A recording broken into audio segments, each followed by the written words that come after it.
Hello there. Okay, so I have a lot on my mind. It's been a pretty hectic day. Been communicating with a lot of people around various projects. So I just wanted to kind of vent and put it out there because there's a lot on my mind, and I have written about it, and then every time I go to post it, I want to edit it, and then it doesn't get out there. So basically I want to talk about activism, which I do constantly all the time. And one of the things that I'm realizing recently, I've been feeling this sense of urgency that we all need to learn how to become activists, and that we know we need to learn how to take action. In many ways, having this digital form of communication has worked wonders in the activism world because we're able to know about things going on, we're able to join forces, we're able to connect people and organize and send resources all the time. It's incredible. I can sit here in the East Coast and coordinate donations being brought to Tijuana from other parts of California as an example. And at the same time, it's created a sense of complacency and passivity in the concept of being able to do this online activism. I do tons of it. And at the same time, what I'm realizing is it's allowing us to have this illusion that by speaking out, sharing an article, writing about something, that is doing activism, or that is going to make anything change. Now, at the same time, yes, I believe that spreading awareness is essential. That's how you start. That's how people know that there's a problem in order to know that they should take action around it. And at the same time, I feel that I need to give a collective push to everyone, including myself, to really narrow down the breadth of everything that is wrong and happening and hurting people in the world right now, and find a way to pick one or two topics and take action. And not only take action within yourself, but learn to organize a group of other people to also take action around that topic. The next step would then be to find, for example, 5 other people who have decided that is their particular topic as well,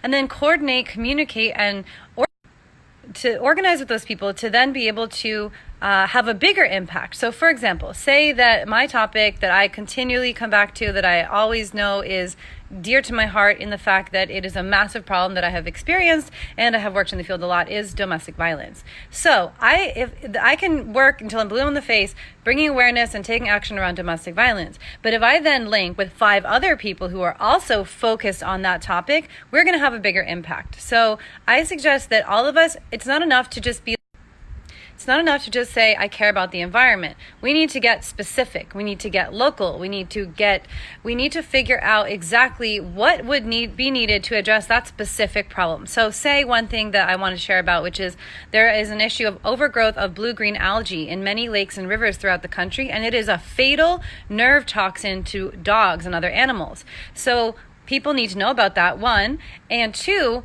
if someone brings that on as their issue, you would then need to do some background education, research, figure out who's already working on the topic. That's a major one. But also get yourself informed so that you know exactly what would be needed to stop these, unnatural, exaggerated, excessive growth of blue-green algae that is then killing animals. So basically what I'm realizing is that there's a big problem of someone else is going to do it. That's called the bystander effect. That's actually developed from a case where there was a woman in Queens, New York. I'm not sure on the timeline, decades ago. And she was outside a huge apartment building, and some man came up to her and stabbed her, and she screamed, and he walked away, and lots of lights went up on the building, and nobody did anything. Nobody called the police. Everyone thought that someone else would do it. And then the man came and stabbed her again. Kitty Genovese, her name was. And she screamed and she said, "Somebody help me. He's killing me." 36 lights went on that night. He came back one more time and murdered her.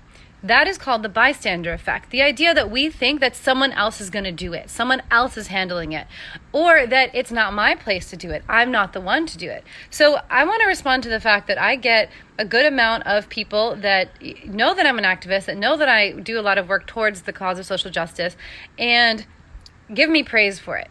I want to say, take back that praise and turn it into action. The biggest form of flattery is mimicry, right? Like being like that person. And then someone else said that like inspiration is the most effective way to get people to do things. So instead of ever saying to me ever again, "Thank you for what you do," instead be like, "Guess what, Lolly B? This is what I did because I appreciate what you do." That is going to mean so much more to me. So because I don't do this because it is, like for that. I do it because it needs to be done.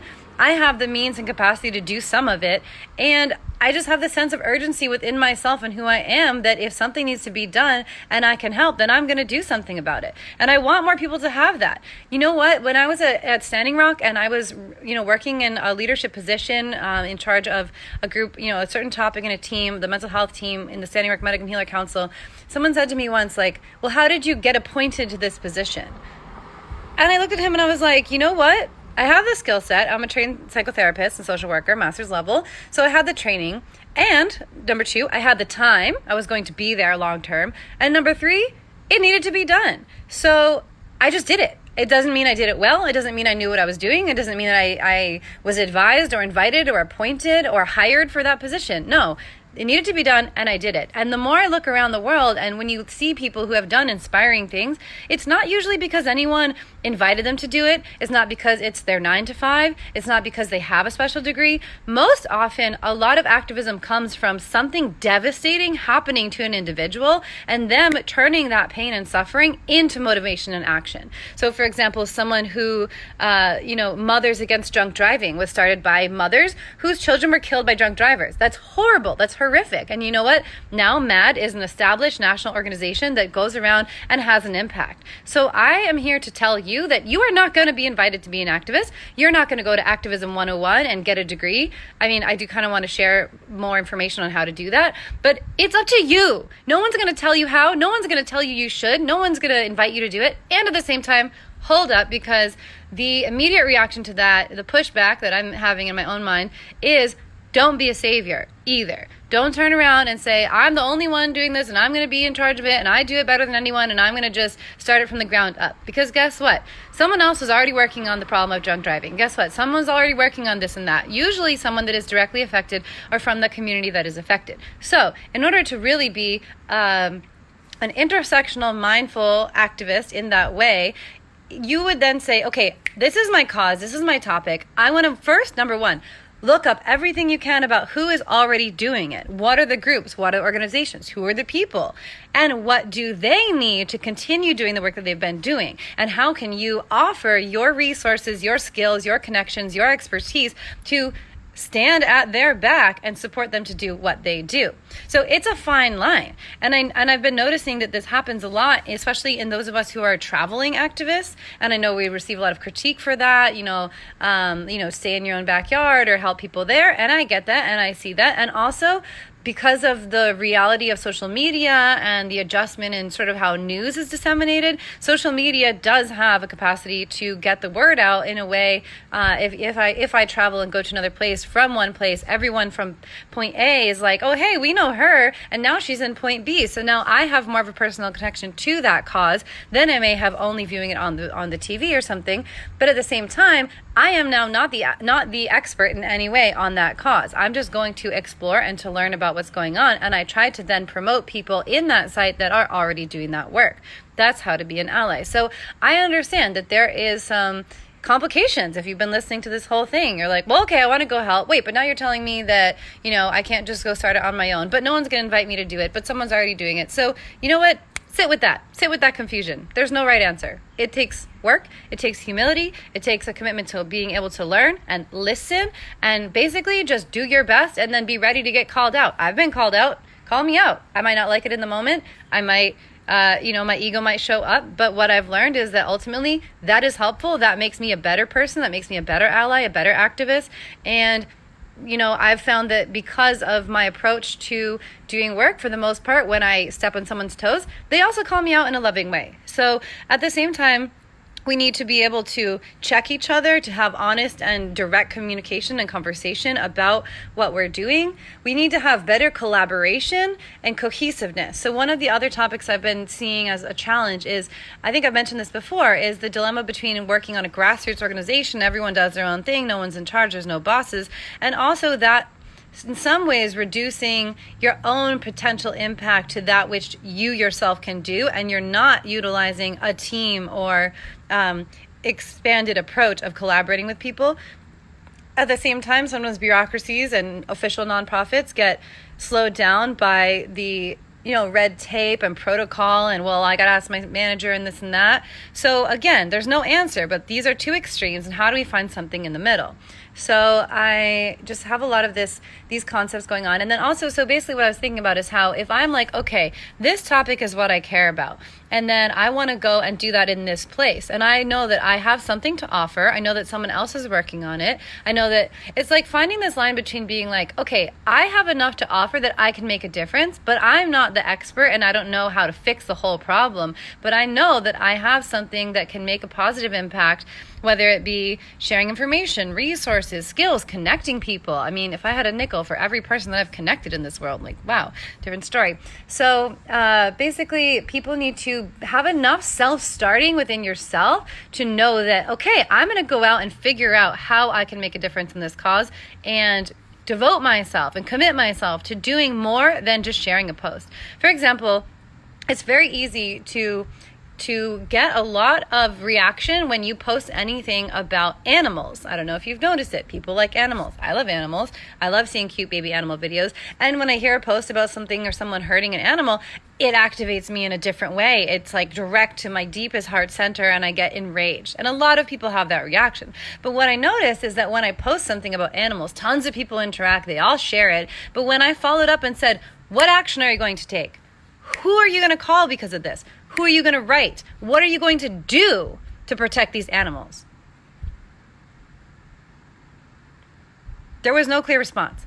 So that's why I think that sometimes it's weird, because a lot of times, when we're talking about activism, we think about how do we get viewership? How do we get visibility? How do we get people to see this thing and care about it? And then you click on these cute baby elephant animal videos, and there's like millions, literally millions of people that have sat there and watched that. And at the same time, are any of those people, are the steps laid out for how you can go from watching the cute video to actually making a positive impact on that animal or that species? That is not always clear. So we need more people that are willing to do the legwork, the research, the backup, the know-how, go out and interview elephant experts and protectors, and then bring that information back, or go look up nonprofits that help elephants and then post those in the comments and say, this is where we can donate. These are the people already doing it. So basically, this is just a call out of invitation on how we can make more happen collectively. Because at this point, the government is not going to do it. If you're in the United States, it's definitely not going to do it. The Environmental Protection Agency is gutted. The Endangered Species Act is gutted. So basically, they're not going to do it by the books or by the laws, and we don't have time to just vote everyone in and wait for them to do the bureaucracy and make it happen. So if they say they're going to go and poison foxes, then we need to figure out how we as individual citizens can get in between the people that are receiving directions from the top down saying we're going to give poison to foxes, and the people that are physically putting the poison out for the foxes. And we need to get in between them, literally with our bodies, and calling those individuals. We can't just always go to the congressperson at the top and expect that they're going to oversee all of these different issues and be able to get all the way down to that person who has cyanide appearing in their mailbox, and they're going to go give it to a fox. And we have to do the work to figure out this system. Why is it that the system is so much more organized to cause destruction than we are organized to bring healing? So there's a phrase like that, you have to be more organized than your enemy. And that's what we learned at camp. They had infinite resources. They had the police, law enforcement, the law, infinite money for supplies, and, all their spotlights and equipment. And we didn't have any of that. But we managed to make it work through a huge amount of support from the outside community. And, everything that came with that, all the donations and contributions. But basically, we need to, as a collective of people who care, if you're watching this, you probably care on some level about making the world a better place. And we need to start organizing ourselves into cohesive and effective teams, smaller units, because honestly, it's hard to get along with people. There's personalities. Even if you all are we all want to help this one type of hamster. I'm just making it up as an example. Then those 10 people who all want to help the hamster are going to get on each other's nerves. They're going to not work the same way. They're not going to like how, I think we should do this. Well, I think we should do that. And so that needs to be figured out to help this little hamster. But then ultimately, those 10 people working together is going to help that animal more than each individual doing their own thing. So I just really want people to look around your community, your circle, your backyard, Find the topic that is calling to you the most. I saw this beautiful Venn diagram that I'll share, and it's about, you find what it is that breaks your heart. You find what skills it is that you have. And then in the middle is what you can do about it. And then I would add another circle to that, which is, who are the other people working on this that you can get involved with to also help pool your resources and make a positive difference? So, basically, that's what's on my mind. I have a lot of energy to it. I need to name within that there is inevitably cultural and class differences, right? Obviously, a lot of people who have so let's talk about the profession of social work. I'm a trained social worker. That profession came around because a bunch of housewives, I don't know what decade in the past, were doing community service, and they were going out of the way, and they were feeding hungry people, and they were helping people, and that was wonderful. But at a certain point they said, you know what, I think we need to provide some training, because all these well-meaning housewives are, out in the streets and trying to help people, but really, maybe they don't have any education. Not that you need school education at all, but they just didn't have any particular training to do what they're trying to do. They're doing the best they can with what they had. But then someone decided, let's make a whole social work program and training, so that now a lot of people that are social workers are doing that kind of work, but now at least we have some training, some degrees, some standardization, some official accountability for what we're doing. And at the same time, even the fact of who gets to go and study social work is a self-selected group of people, because most people who have the opportunity to go into higher education, they would be often more inspired to go into a profession that has more prestige and more income and less stress and less emotional exhaustion. So we have a self-selection of who the people are that have the capacity and willingness to help and go out of their way to help, right? Lots of people are in survival mode in the society as it stands. A lot of people literally can't catch a break, can't catch their breath. It's just keeping their head above water at a constant tread, and it's just, there's one thing after another, and there's no way for them to barely get their own head above water, much less help the rest of the community. At the same time, I noticed this curious overlap between a lot of people that are helping others that are also barely have enough themselves. So that is not across the board. I just say that so that if you are in a hand-to-mouth situation and you can't afford to go and be an activist in your time of all day or whatever, I'm not trying to shame you, but I am trying to say, that I acknowledge that, and I also know many people that are barely surviving themselves and that are going out of their way to give and help. And let's look at the reality of this country and the history of racism and classism and all this stuff that created such that more white people are more likely to have the time and space and capacity to do a lot of donations and charity and social work. So that's fine. But then we have this stereotype in the activist world of the white savior. And the person doesn't have to be white, but the idea is someone that comes from a privileged community. They learn about a problem for whatever reason, and then they have totally all the goodness in their heart, and they want to go out and they want to share what they have and help people, and that's awesome. However, because of the fact that white supremacy is supposed to be invisible to white people in this country, there's a lot of ignorance and not knowing what someone doesn't know. And I've been schooled myself and had to learn things the tough way, or check my own privilege and realize wow, I didn't think about that because I hadn't suffered through that. And that's common. But basically, so the dilemma is that we have a lot of well-meaning people who want to help that come from a certain race and class, which is just facts of how this country has developed. And so at the same time, we don't want those people, we want them to be included. There's a friend of mine who's from a wealthy, primarily white community, and he said, I don't want to just go knock on my neighbor's doors and have them write a check, pat themselves on the back, and think that they're helping. I want them to get more involved. I want them to get out of their comfort zone and actually go and participate in helping. At the same time, I was in a circle recently of people of color who had been on the front line of a social justice movement, and then I witnessed a white person show up there, well-meaning white woman who probably came from resources, and the way that she conducted herself in the space was not being an ally. It was it was asking the whole circle to adjust to her needs, to her perspective, how she saw the world. And she disagreed and argued against some of the points of the people that have been out there doing this work and living it. So that's something that I want to name.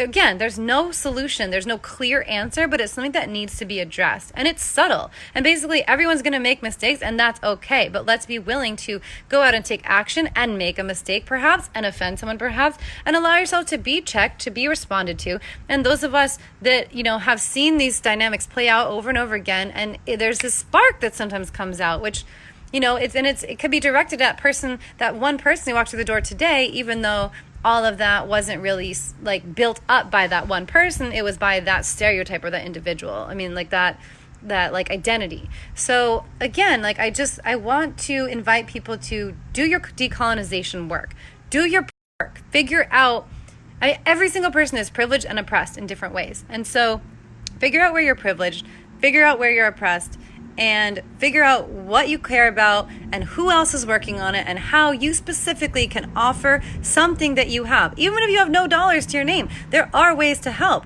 There are so many, just different things you can do. And so I don't want people to feel helpless or overwhelmed by the fact that they don't have extra dollars or a degree or free time or this and that. But I just think that just hitting share on Facebook and being upset is not enough. It's just not going to change anything, because the politicians and the corruption that is out there in the world, they could care less about what's shared on Facebook. They monitor it all. They change the algorithm so it's not seen. And so if you find a cause that you feel really strongly about, think to yourself, what action can I take?